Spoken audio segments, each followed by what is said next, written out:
In this episode of 9 to 5, we're going to explore our experience and decisions with stepping away from high paying full time work, how that's impacted our FI journeys, the change in mindset, and lessons learned. As always, I'm Elliot, and with me is my co host Josh. Hey Josh, how's it going? I'm doing pretty well, Elliot. How are you? Oh, I'm doing pretty well.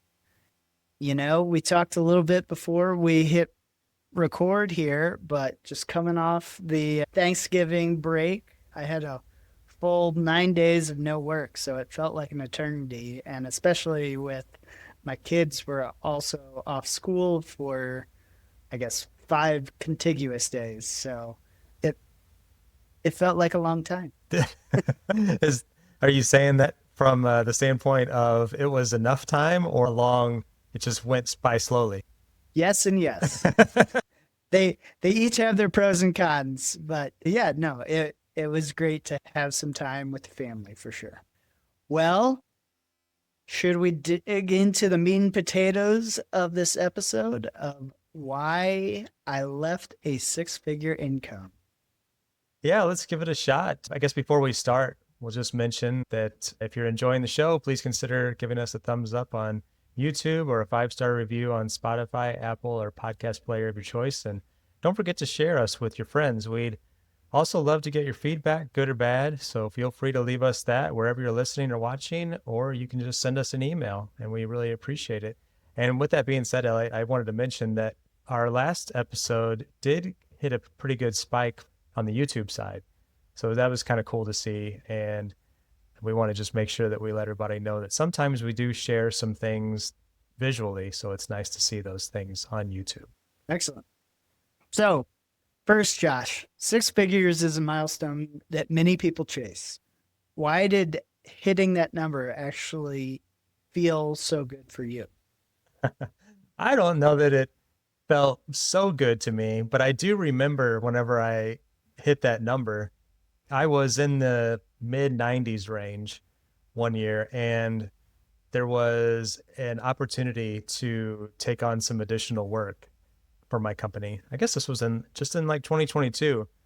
So it was only a couple of years ago, and I only know that and remember that because I pulled up my salary history, and I'll get to that in just a second. But I remember whenever this opportunity came my way that I was essentially doubling the number of direct reports that I was going to have.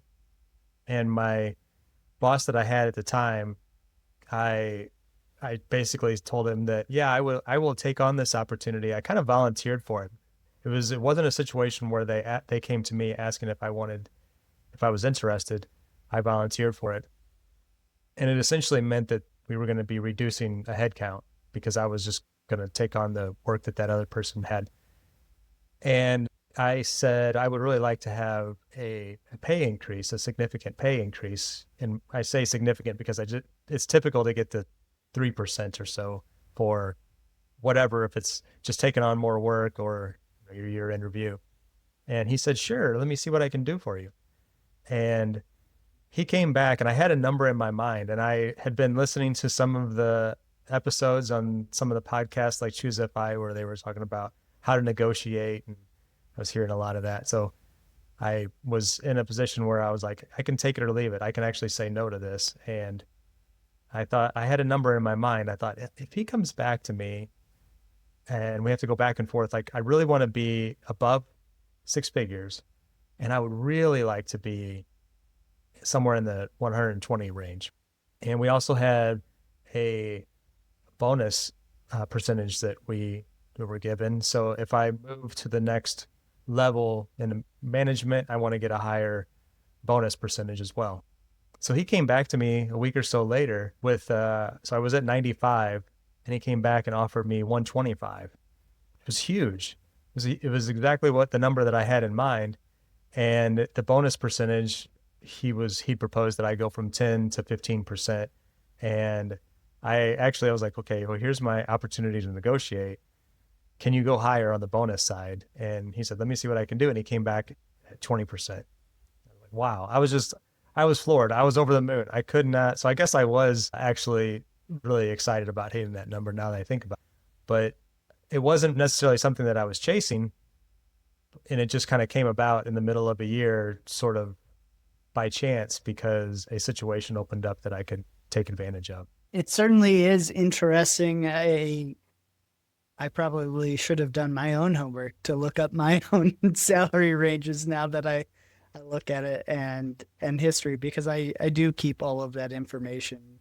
But I do remember how I generally felt when I eclipsed that number. And yeah, I mean, to your exact same point, is I'd never felt like I was just chasing it. It was just a matter of time until it was going to happen given my particular industry.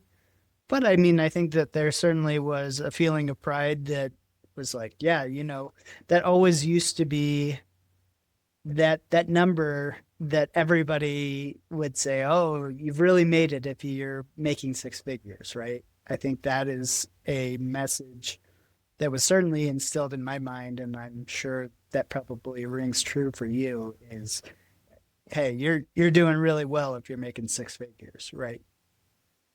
And I think people still are. I think there's a pretty significant amount of people that are still well below that number, but it's definitely the benchmark has changed. It was probably pretty similar to having $1 million net worth or $1 million in investable assets.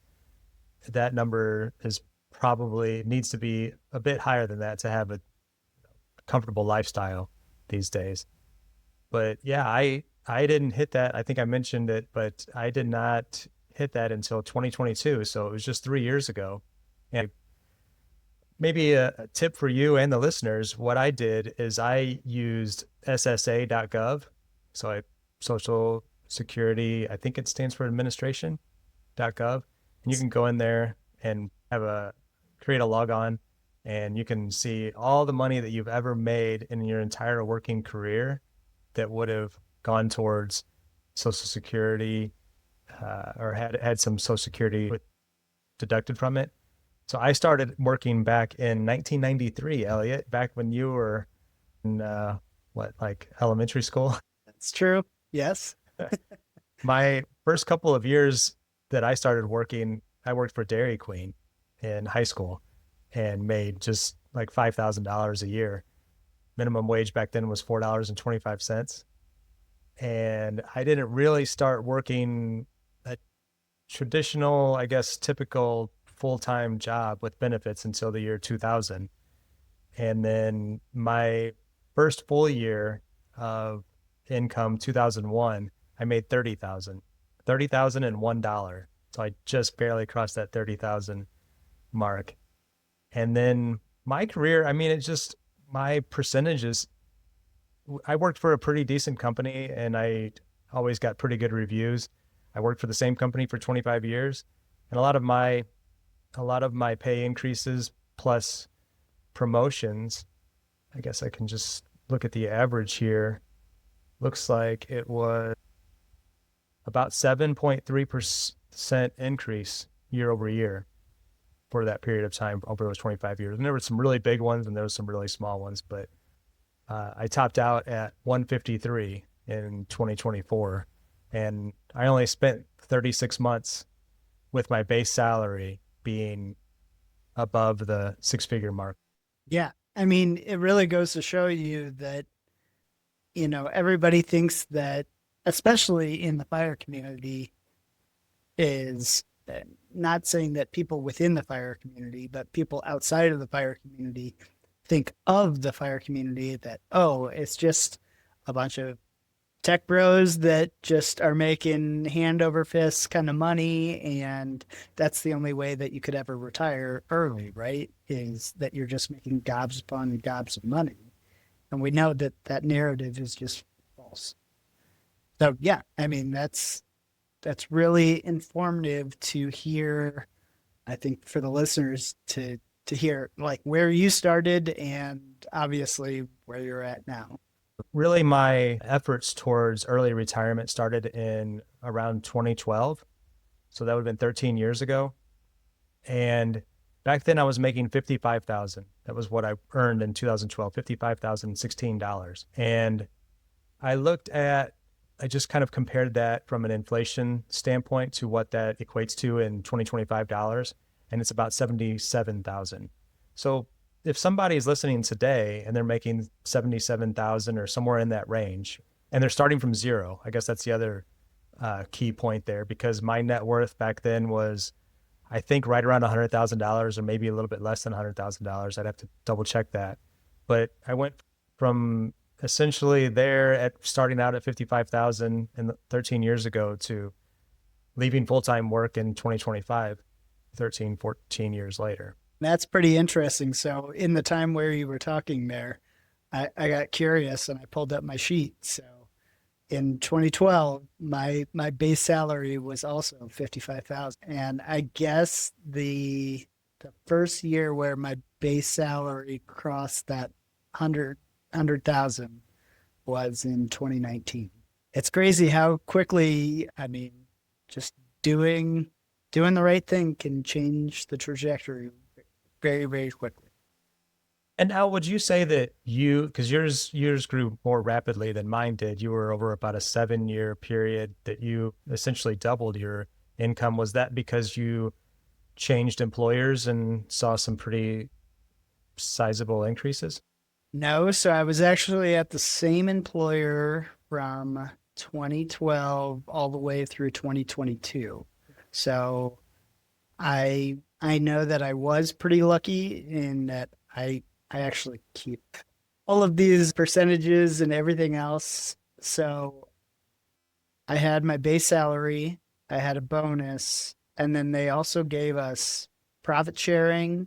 I tried to make basically a cumulative number of what was my true raise, is because like when we'd go to sit down at negotiations, they'd be like, "Oh, well, look at what this number actually is." And like, "Oh, we've given you a 10% increase." And it's like, "Okay, well, that may be true because you souped up one of these numbers this year, but there's no guarantee that that number can't plummet the following year." But I will say from 2012 all the way through, I had the lowest year between those years, cumulative raise. The lowest was 5.5%, and the highest was 16. So, yeah, I mean, and obviously roles certainly changed during those times, and I think that that company was very different in that just a normal raise was higher than, a lot of people would hear 3, 4%, 2 to 4% is standard, right? Just trying to keep up with inflation. But this always outpaced that. I'm there with you. I think that something that I heard years ago, it was kind of along the same lines as talking about negotiating salaries, was that just really trying to get in front of your manager and letting them know, this is what I want to accomplish this year. What do you have for me? What would you like to see? Because I remember saying this to my former boss year over year. I would say, I want to be in that higher level of earnings or for merit increase. I didn't want to be in the status quo or the meets or where like the 80% are. I wanted to be at that upper level. There were some years that I didn't hit that because of usually reasons outside of my control. But I know there was a period in there where I was like 5 years in a row, I was exceeding expectations. And that came with close to double-digit increases for a period of time. And at one point, when I went from 2022 to 2023, I had a 22.5% increase. And that was really amazing. That was a big one. It came with a promotion, more responsibilities and things like that. I had something very similar to that. Is actually when I switched employers, I had, looks like, near a 40% increase. So, yeah, I mean, it was good in 2022 in tech. I will say that. So maybe that was me being underpaid, whatever. But obviously, yes, I too listened to those episodes on negotiation around salary. Make sure you don't negotiate against yourself. Kind of all those things. Being comfortable in silence. A lot of those strategies do pay dividends if executed appropriately. Yeah, and just kind of always, I think always being in a kind of a take it or leave it type of situation. I mean, maybe that's part of silence. I've coached a few friends and former colleagues on this that will tell me that they're looking at a potential promotion or a change in responsibility. And I'm like, what do you want to be compensated for that? And, if they don't know, let's have that conversation. If they have an idea, I'm like, okay, if that's what you feel that you're worth, do your homework, see if that is reasonable first, but then stick to it, and don't let the other side tell you that we can't support that, because I can't speak for all industries, obviously, but most are in a situation where they would be better off being able to retain you than they would to lose you and bring in somebody else that they're probably going to have to pay as much or more, probably more, to backfill you.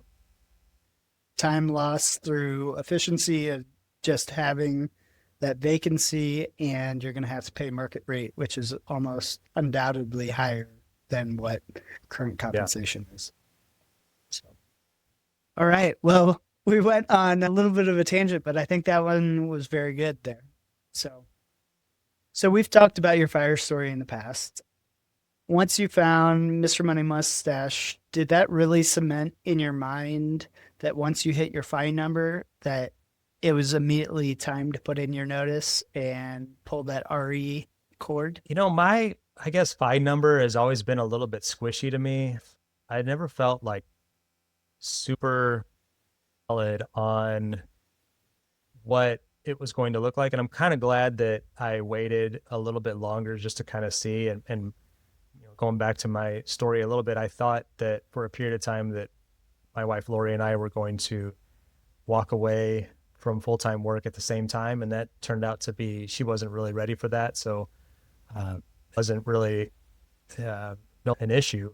But I think that I didn't really have a good solid idea of, is it going to be $40,000, so I need $1 million invested to be able to cover that? I just kept looking at it as, wow, it's growing, and I know that it's probably going to cover whatever we need. And I was just looking at what our expenses were and just trying to project out. So it was, for me, more about milestones that we wanted to hit, such as paying off our mortgage, which we can talk about in another episode, because we did make the crazy choice to pay off early, like a 3% mortgage, and just making sure that we didn't have any debt, that we had a sizable amount of cash reserves, that our youngest son graduated high school. And I think there was a couple other smaller milestones than that, but those were some of the larger milestones that we wanted to just get past. So it wasn't so much did I reach my fine number? And then, just kind of as a side note, the other kind of quirky thing that I hung my hat on was 25 years with my company. And I was able to look at the calendar back in 2023, whenever Lori and I first started talking about me leaving full-time work. And I saw that my anniversary date of April 11th landed on a Friday in 2025. And I thought, how appropriate is it that I can get hired and leave on the exact same date?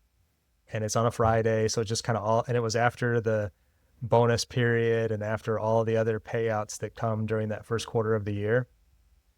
And I was like, okay, that was the other milestone that I wanted to touch. And it worked out really well. You alluded to that life is lumpy kind of thought process, and expenses can be inconsistent year over year, and that you really wanted to just project out to, well, as long as I'm meeting my expenses, then hey, we're kind of good. But I guess with the benefit of hindsight, do you think that caused your retirement date to be more conservative than you would have liked? It's hard to say. I kind of go a little bit back and forth on that one, where there's been periods over, and it's just been, I think, 9 months now, 8 months actually, and periods where I've thought, I probably could have left earlier and we would have been fine. And I could have been doing all these things that have been so much fun sooner.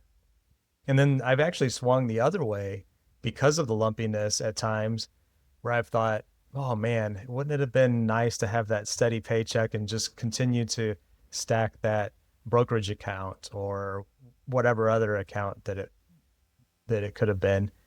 And coming into this time of year, we're in December now when we're recording this, and things like personal property taxes and all the things that we had an idea that we had a pretty good projection on. Some of those things really have gone up higher than what we expected them to be, especially on our rental properties. And then there's been some big expense on our rental properties that to some degree we've accounted for, but then knowing exactly when the timing is going to be is sometimes an unknown. So just seeing more money going out all of a sudden than is coming in is a bit unnerving. Lori and I had a meeting about it this past weekend and we talked through it. We're like, yeah, it sucks, but we're okay. And we knew these things were going to happen. And we just don't necessarily the timing of them. Some of them were a little bit of a surprise. So basically, I think it would have been, I probably timed it just about right. I don't know. More time will tell. As I mentioned to Lori, that if our savings keeps going down at a rate faster than what we would have expected it to, and perhaps the market is collapsing or whatever, the world's on fire around us, then I mean everybody's going to have a different opinion of what we should have done. Right now, it still feels like it was probably appropriate timing. Given that, was there a sudden moment in your career, or was there a slow build, a burnout, misalignment, something else? What really was that inflection point that said, "Hey, I think I'm really ready to hang out my hat"? Is it just I hit my 25 years and that number says, "Hey, I think I'm good here"? No, it's funny. I probably mentioned this in the past on this show, but I was never very intentional about my career. I was 23 and looking for full-time income with benefits. I was a father to be and had just gotten married and thought, okay, this is what I need to do. I need to be responsible and have a job. That I was working for a grocery store before that. And I thought I need to find something that's going to be secure and have health benefits and all of those things. And I had an acquaintance that worked for the same company. And I'm like, oh, that sounds interesting what they do. And he told me what he got paid an hour. And I said, yeah, are they hiring? And that's kind of how I got my foot in the door. And then I started out in shipping. So it was like an hourly base pay, like $10, $11 an hour back then.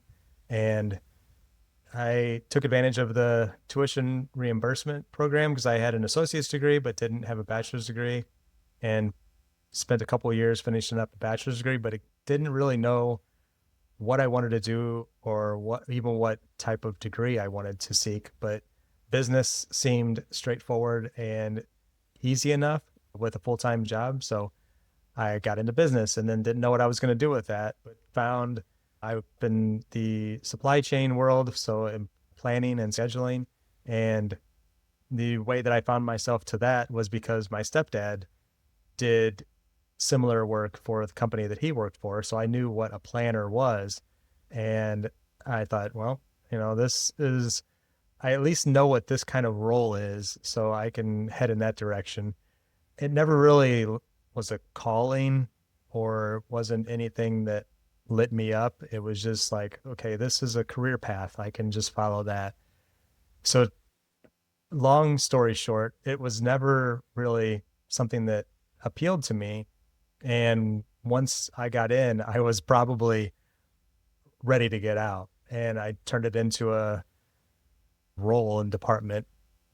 I was in there for 19 of the 25 years that I worked for the company. And it was just a job, so to speak. And then that was back in 2006. So it took me about 6 years before I discovered the concepts of FI. And, but once I did, I was I was hooked. And, it took, going back to my origin story, our life was a financial mess up until that point. And then through the things that we learned, we were able to get ourselves in a much better situation. And then, here we are 13 years later. So this one is going to hit very close to home for me. As I've mentioned, my time left in the corporate world, hopefully, is right around 15 months, thereabouts. So what fears and doubts did you wrestle with before ultimately stepping away from work? It was always, is it enough? That was the biggest thing on my mind. And just knowing how lumpy life really could be, and still don't, but I think I'm getting better at being okay with the unknown. And I think that was really just the biggest thing for me, is just, are we going to have enough? But, in my situation, things were a little, or are a little bit easier in that my wife still works. So we still have income and we're not in a drawdown situation yet. But I guess the other uncertainty, because if you kind of go back to what was going on in the world, and still is really, from a, I guess, geopolitical environment and all of those things, there was a period back in February, I think it was, of this year, when the stock market took a nosedive in a hurry. And I was like, oh my gosh, I had already given my notice, but I always said, there's a caveat in place. I will rescind that notice if the world comes crashing down. But it was getting really close there, and I think it was around February, where I was like, man, is this a mistake? But things quickly recovered. And by the time that I left, I think we were back to where we were prior to the little crash that we experienced. New highs, right? Always That's up and right. to the right. Yeah, we are now. We are now. What is it that you're struggling with right now when you think about that? You're sitting here approximately 15 months away. Yeah. I mean, you've said the word. Enough is certainly it. Is I, I've listened to enough Ramit Sethi's episodes to at least kind of hear his mantra in my head, is like, do you want to live a smaller life than you're really possible, right? I mean, like, I'm a young guy. If I retire when I say that I'm going to, I will have just turned 40 years old. Do I am I sacrificing some of the niceties of life just to be free of the corporate desk, right? And so I mean, not only is it okay, do you have enough for the necessities? It is okay, do you want ever to inflate your life? Or I mean, I also know that I'm in the throngs of probably the most expensive part of my entire life that I will have, minus funding college tuitions and things of that nature. But three little kids. I mean, now something can be said that they're gonna grow up, they're gonna eat more, they're gonna need more clothes, whatever. But just generally having kids is gonna be the most expensive part of your life. And so if our life costs around 100K right now, what's to say? I mean, we've had acquaintances that have said, oh yeah, I spend, let's say it was 75 in your pre-retirement life, but they have aspirations of increasing their income in retirement by, let's say, another 25 grand. So taking it up to 100, you know, that sounds good down on paper, right? But if you actually put that into perspective, that's a third of your annual budget that you're looking to increase in retirement. And also knowing, like, what we have heard time and time again across any number of mediums, blogs, podcasts, etc., is that we're all really good at flexing our saving muscle because we've been doing that for a long time. The harder muscle to flex and build is the spending muscle. And so I think it is a little naive to think, oh, hey, I hit that number on a spreadsheet and flip the switch. All of a sudden, I'm going to start letting it fly out of my fingertips like it's going out of style. I don't think that that's realistic to believe that that's how it's going to be. However, it still doesn't mean that my lizard brain up here doesn't think, oh, wait a minute, like you don't want to go to Bora Bora and stay in some 5-star resort and that's going to cost so much money when in reality, I've never done the thought exercise of, okay, if I wanted to go spend 3 weeks on that vacation, what does that actually cost? And are there other costs in my life that are immediately going to decrease because I'm no longer working? And there are other costs that are associated to life that are mentioned, like in Vicki Robbins' book, Your Money or Your Life, that just going to work has costs associated to it. And unless you've really done that exercise of analyzing what does my life cost because I am doing this thing, once again, you're just kind of grasping at straws unless you've actually done that analysis. Yeah, it's interesting. Yeah, I just had a thought as you were talking through that. I would say that even for me, as I sit here 8 months or whatever it is, post leaving full-time work, the pendulum in my brain continues to swing from one side to the other, where some days I look at what the current state of our finances is and what our lifestyle looks like, and I'm like, we're fine, now we need to make sure that we're spending money because we don't, like you said, we need to make sure that we're flexing that muscle on spending. And then there's other days where I'm like, oh gosh, like we got to be careful. Something, we had a couple of spikes here that we weren't sure. But now we got to like buckle down a little bit. And, it's just a constant battle in my brain that's trying to like equalize, I would say.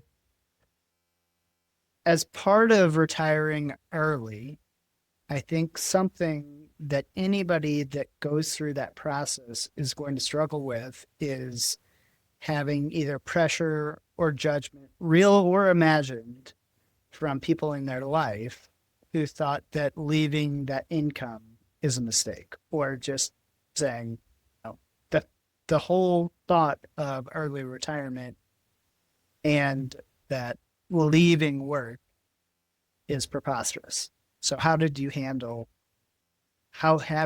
It's that? definitely still a work in progress. Most of it's like I talked about before, it's psychological, really. I don't think anybody has directly come out and said to me anything close to that. Like, really, how could you have left work, or how can you have given up that position or title or salary? I don't think anybody really knew how much money I made, but I do have like conversations in my head sometimes whenever I'm either talking to somebody or I think about how somebody might be perceiving me as sort of a bum, if they're not really too familiar with the financial independence lifestyle or community. And I know that people probably aren't even thinking that, but that's something that for whatever reason, it's a story that I'm telling myself that other people are thinking.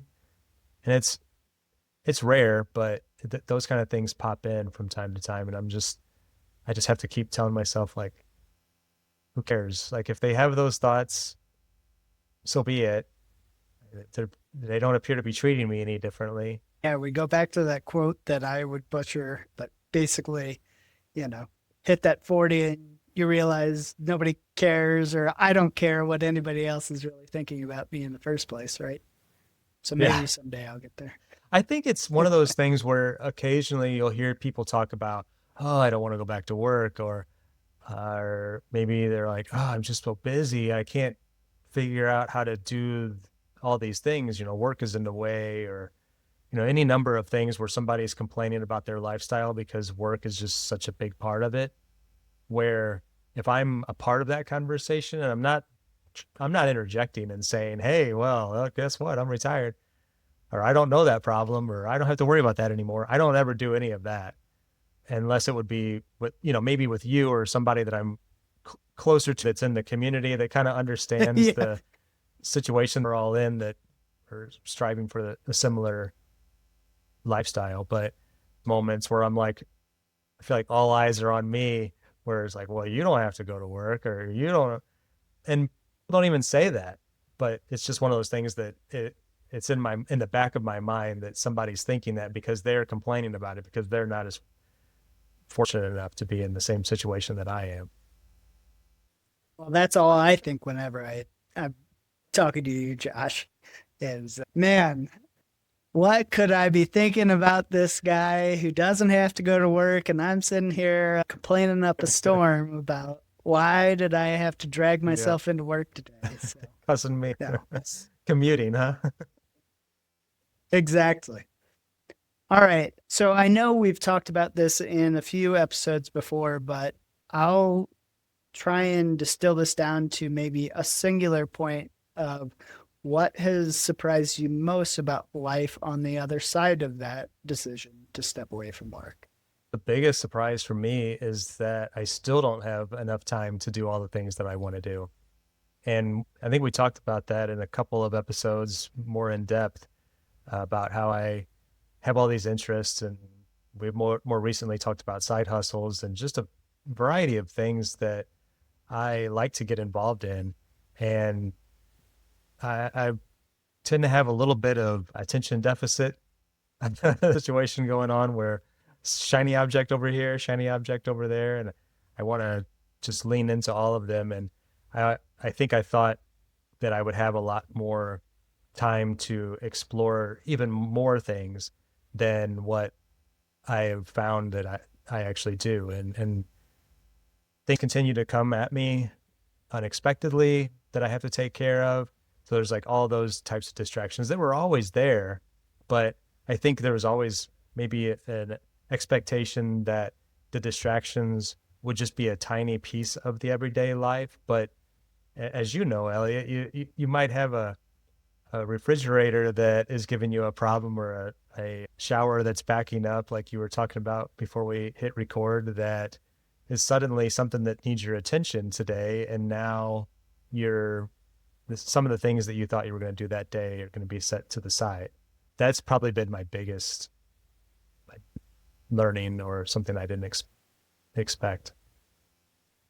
So what you're saying is all my problems are just going to become my life in early retirement. Huh? But you know what? It's kind of fun. I actually just listened to the Mile High Five podcast earlier today, and Mr. Money Mustache was on there, and he was talking about how, like, when things around his house break, he's kind of like excited about it. He's like, "Oh yes, this is a problem I get to solve." I'm doing my best Pete impression here, but that's the kind of the voice that It's he pretty kind of good. gets. He's like, but I kind of have that same sort of mindset. I totally relate to that, and so those things pop up, I think, more often than I thought they would, and I'm beginning to embrace that more and find the joy in, yeah, well, I gotta turn my attention to this thing today that I wasn't, aware of or didn't plan for,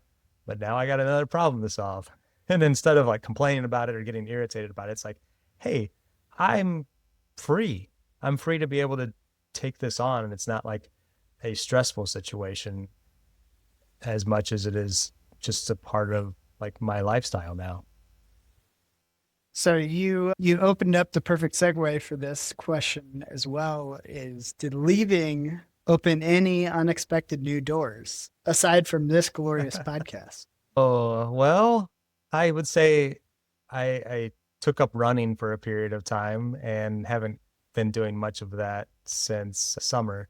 But yeah, there's been a lot of things that I've been able to take on. I've spent a lot more on the leisure side of things, but kind of come to realize that there's probably more DIY type stuff that is more of a calling for me than just like getting up and taking a long walk. Like if I can get my hands into something and fix something, or do some kind of maintenance or something like that. I think those are the things that really make my day feel like it was worthwhile. So I didn't have the time to do that kind of stuff every day. Like whenever I was working full time, was working until 5 o'clock, and then it was time for dinner and relax and go to bed and do it all over again the next day. So I think that's just having the time is the biggest, one of the biggest things.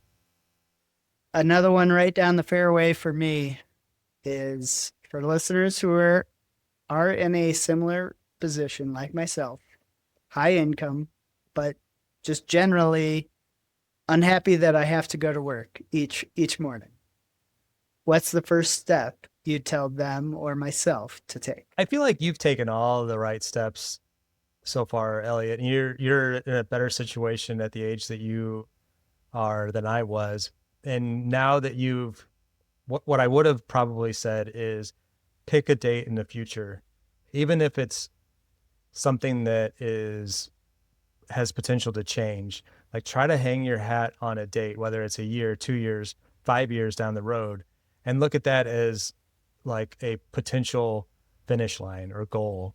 And then from there, just kind of like work backwards and really look through all of the options that you might have. So could it be that if you're looking at it and you're like, well, it's going to take me 5 years or 10 years or whatever it might be, then I would think about looking at what other kind of employment could you choose to have, or could you maybe look at a side hustle, or could you go in a completely different direction from where you are right now, which may mean that you work an extra number of years, but you could be happier because you're in a career or in a job or with a company or whatever it might be that is better than where you are now.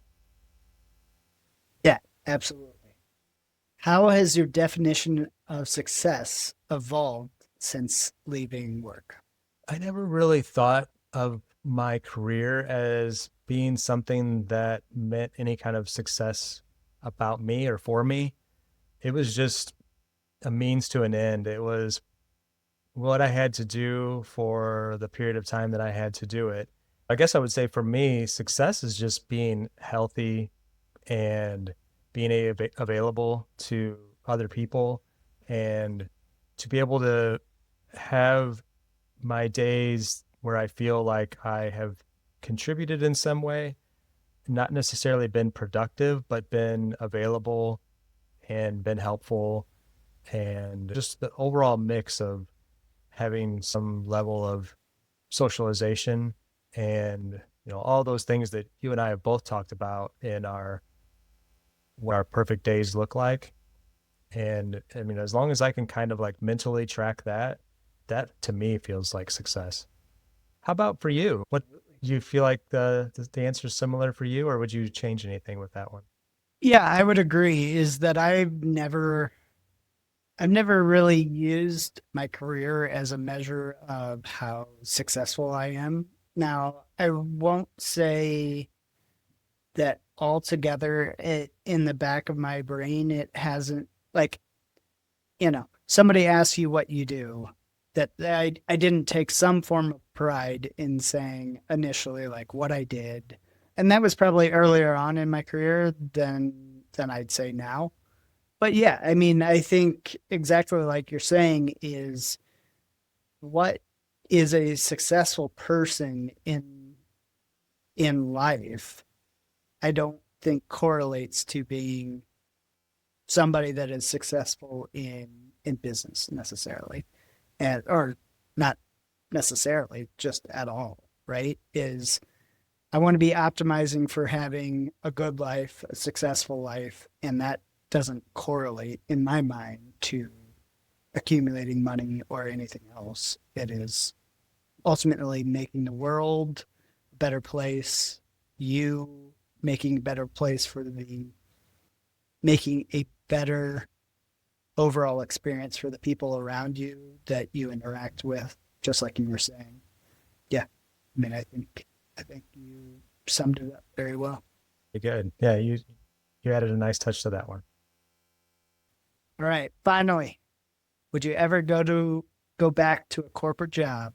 Why or why I not? can't imagine that I would ever go back to a corporate job. I've had a couple of, I guess, headhunters or whatever they're called reach out to me on LinkedIn recently, and I just like shuddered. I was like, oh God, I got to turn this off. They came through email. I wasn't on LinkedIn. They came through as an email like, hey, we see that your work experience would look well with our organization or whatever. I'm like, oh my God, I got to get rid of this. So I made sure I went into LinkedIn and shut that off. I don't think that I would ever go back to the corporate world, but I left the door open whenever I left. I told them that I entertained the idea to come back in some kind of a temporary position, like a consultant or whatever that might be. If they're looking for somebody to just help out with, if they're in a bind and they need somebody for a period of time, I might be available, especially if it was in the winter. That's what I told them, especially if it's in the winter months and I can work throughout the week. I would entertain that, but I don't really see that happening. I would though, however, and I would not rule out getting a job of some kind in the future. And I think you and I having these conversations and both of us having that maybe that little bit of doubt or fear in our minds about do we have enough and what the future might look like and how things could go sideways is that we could continue to have these conversations and talk about what we're going through. And even like in my situation, if we're clearly we are open and transparent with like all the details behind the scenes. So if things were going south in a hurry and we were like, our lifestyle was either inflating by choice or by something that was outside of our choice, we could start having those conversations about maybe it's time to find a part-time job to offset some of those. Just and it might just be a peace of mind type of thing, like you were mentioning earlier, Elliot, how if my lifestyle is going to cost $100,000, but then oh shoot, I'm 5 years into this early retirement and my kids are now eating like $2,000 a month in groceries that I didn't expect because they're growing up so fast, then maybe I need to bring in a little bit of income just to kind of have a peace of mind that I'm, able to stay on top of that. I don't know. What do you think about that? Yeah. I mean, somebody's got to fund those tomahawk steaks every night. So, got to make sure you're bringing in the big bones. That is one of the best parts about having this podcast is us to have this sounding board between us is having real conversations of what's going on in our lives and being able to say, oh, hey, like, I mean, the same way that we talked about in our series before, withdrawal strategy and the thought of moving into a different house, does that actually make any realistic sense? Like, yes, no, hey, it's a terrible idea. Like, why would you do that? Like, it's just good to have somebody that speaks the same language as you in the same community and is a friend and will tell you straight up that you don't have a vested interest one way or another beyond the fact that I'm sure, hey, it would just be great to have another friend that's retired. And so, yeah, why not? But beyond that, in order for that to actually come to fruition, I would have to be financially successful anyway. So we have a vested interest in making sure that, you know, both of Yeah. us are on the right path. Yeah. We don't want to see each other fail. That's for sure. I mean, we both hopefully will have that Wi-Fi that maybe one day will come Yeah. to a close. Yeah. So we need to have our wives on the show at some point in the near future. Well, Josh, is there anything else we want to talk about, or is that a good spot to wrap it? I don't think there's anything else, Elliot. I think it's a good spot to wrap up. Well, once again, if you've enjoyed the podcast, thanks for sticking around until the end. If you want to give us a thumbs up or a 5-star rating, we would really appreciate it. Otherwise, we'll see you on the next episode.